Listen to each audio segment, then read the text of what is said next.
जनशक्ती पक्षाचे जिल्हा उपाध्यक्ष अनिल पाटील हे दक्षिण सोलापूर तालुक्यातील कुंभारी येथील अश्विनी ग्रामीण रुग्णालयात स्वतःवरील उपचारासाठी बुधवारी दुपारी 2 वाजायच्या सुमारास गेले होते, परंतु तेथे तपासणी फी 300 रुपये घेऊन डॉक्टरांनी औषधाची चिठ्ठी लिहून दिली। आयुष्यमान भारत ही आरोग्य योजना केवळ कागदावरच असून प्रत्यक्ष रुग्णालयाचा लाभ मिळत नाही। या संदर्भात केवळ मतांसाठी पंतप्रधान आणि मुख्यमंत्र्यांनी पोकळ आश्वासन देऊन जनतेची दिशाभूल करू नये अशी विनंती बुधवारी दिनांक 17 एप्रिल रोजी सायंकाळी 6 वाजायच्या सुमारास त्यांनी पत्रकारांशी बोलताना दिली आहे। नमस्कार, मी अनिल आबाजी पाटील, राहणार शिरापूर, तालुका मोहोळ, जिल्हा सोलापूर। आज मी कुंभारी हॉस्पिटल, अश्विनी कुंभारी हॉस्पिटल येथे गेलो होतो।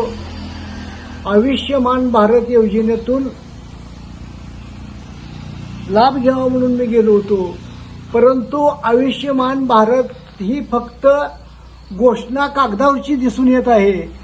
तिथं गेलं तर डॉक्टरची फी 300 रुपये, पुन्हा औषध गोळ्या लिहून देतात। मला तर औषध गोळ्या 1900 रुपयाच्या लिहून दिल्या, माझ्याजवळ 19 रुपये नव्हतं, म्हणून मी औषध गोळ्या सुद्धा आणल्या नाही त्या। आणि देशाचे पंतप्रधान सांगतात आयुष्यमान भारत योजनेतून कोणत्याही रोगावर उपचार मोफत केला जातोय।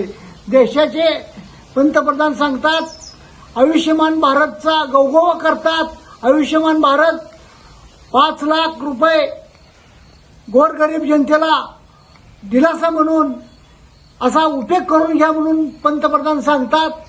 आपल्या राज्याचे मुख्यमंत्री एकनाथ शिंदे साहेब सांगतात की बाबा ते आभा कार्ड काढलंय, त्या आभा कार्डावर 246 का 45 रोग निदर्शनं येतात, परंतु फक्त ऑपरेशन करता ह्या योजनेचा लाभ आहे। आयुष्यमान भारत योजनेचा फक्त ऑपरेशन करता लाभ मिळतोय।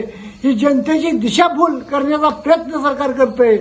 माझे आज 300 रुपये तपासणीला गेले, औषध गोळ्या त्याने 1900 रुपये लिहून दिल्या, पण माझ्याजवळ 19 रुपये नव्हते, म्हणून मी औषध गोळ्या सुद्धा आणल्या नाही। त्या सर्वसामान्याचा दवाखाना ही काही नाही राहिलेला नाही, म्हणून आयुष्यमान भारत योजना ही फसवी योजना असं तर मला वाटतंय।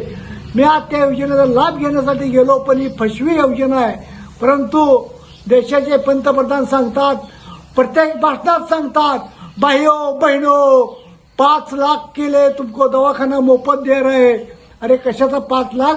5 रुपयाचा सुद्धा याचा आम्हाला मोबदला नाही, फक्त याचा ऑपरेशनला उपयोग होतोय एवढं सांगतो। फक्त ऑपरेशनसाठीच ही योजना आहे असं पंतप्रधानांनी भाषणात सांगावं, एवढीच माझी इच्छा आहे। मतासाठी काही